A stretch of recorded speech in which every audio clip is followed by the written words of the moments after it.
मैं सबसे पहले तेजस्वी जी को और उनके दल को बहुत बहुत बधाई देना चाहता हूं। साथ ही साथ इस इंडिया गठबंधन और महागठबंधन के जितने भी दल हैं, जिनके कार्यकर्ता मैं देख रहा हूं मैदान में तो है ही, पटना के चारों तरफ और पटना की सड़कों पर मुझे दिखाई दिए हैं, जिन्होंने चुनाव शुरू होते ही ऐलान कर दिया है कि अगर उत्तर प्रदेश 80 हराओ का नारा दे रहा है,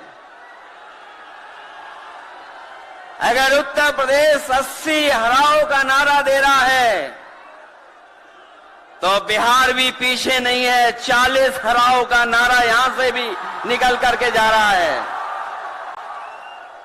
और अगर यूपी और बिहार मिलकर के 120 सीट हरा देंगे तो भारतीय जनता पार्टी का क्या होगा।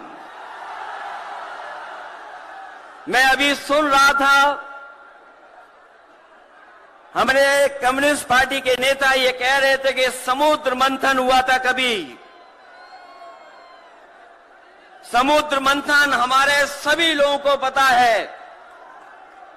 समुद्र मंथन के दौरान क्या हुआ है, लेकिन इस ऐतिहासिक मैदान में मैं कहना चाहता हूं कि 2024 में संविधान मंथन होने जा रहा है।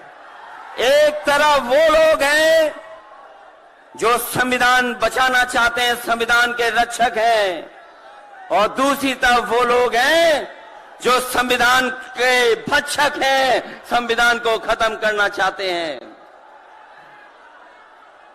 मैं जब बिहार आया हूं आपके बीच में, जब मैंने अखबार उठा करके देखा तो एक युवती ने जान दे दी।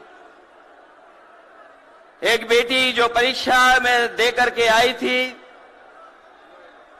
क्योंकि परीक्षा को रद्द कर दिया गया, पेपर लीक हो गया, जिसके कारण उसने आत्महत्या कर ली और कहा कि मां बाप से मैं माफी मांगती हूं। यह उत्तर प्रदेश में एक घटना नहीं हुई है।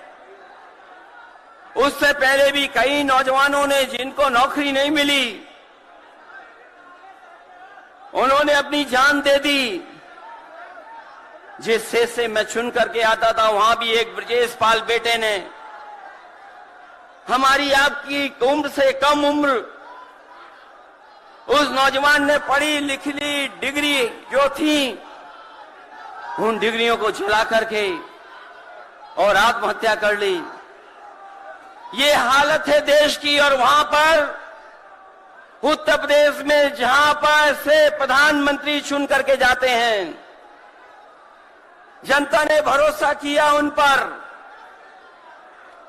उनको बहुमत दे दिया, लेकिन डबल इंजन की सरकार ने बेरोजगारी दी है।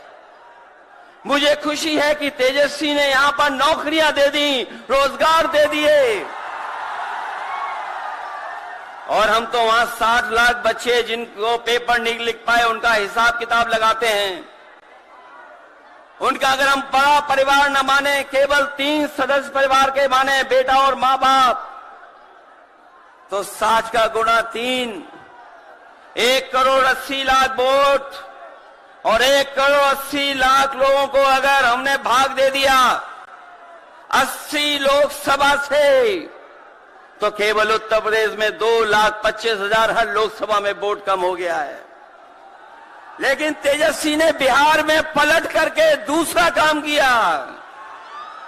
अभी 3 लाख नौकरी दी, हिसाब लगा लो कितने परिवारों का जीवन बदला। और सोचो 10 लाख नौकरी मिल जाती तो कितना परिवारों का भविष्य बदल जाता। इसलिए जो लोग कहते हैं कि परिवार वाले हम लोग हैं, ये जो आरोप लगाते हैं परिवार वाला आरोप हम लोगों पर, मैं उन भारतीय जनता पार्टी के लोगों से कहना चाहता हूं कि भारतीय जनता पार्टी इस बार संकल्प ले कि किसी परिवार वाले को टिकट नहीं देंगे और संकल्प ये भी ले कि किसी परिवार वाले से वोट मांगने भारतीय जनता पार्टी के लोग नहीं जाएंगे। मैं तो ये जोश देख रहा हूं यहां मैदान में,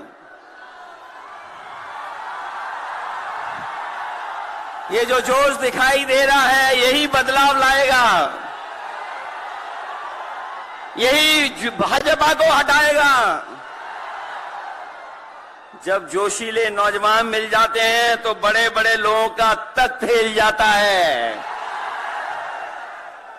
तो इस बार उन्हें आप बाहर करोगे कि नहीं करोगे?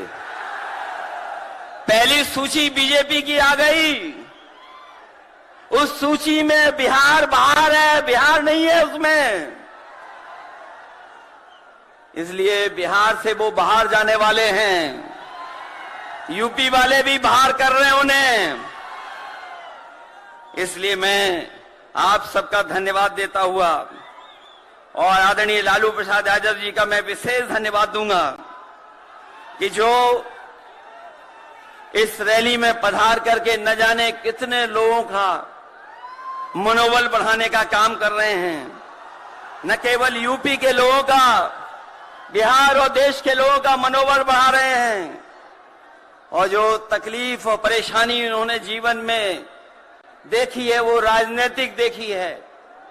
ये राजनीति की वजह से तकलीफ और परेशानी है। मैं अभी तेजस्वी जी को सुन रहा था, उन्होंने कहा कि एक एजेंसी आ गई। ये एजेंसी इसलिए आई है कि राजनीति में हम लोग हैं और हम लोग अगर इनका मुकाबला न कर रहे होते तो कोई एजेंसी नहीं आती।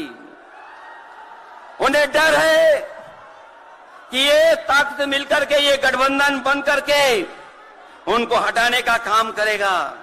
इसलिए मैं आपसे कहना चाहता हूं, 120 हटाओ, देश बचाओ। भाजपा हटाओ, संविधान बचाओ। भाजपा हटाओ, देश बचाओ। भाजपा हटाओ, आरक्षण बचाओ।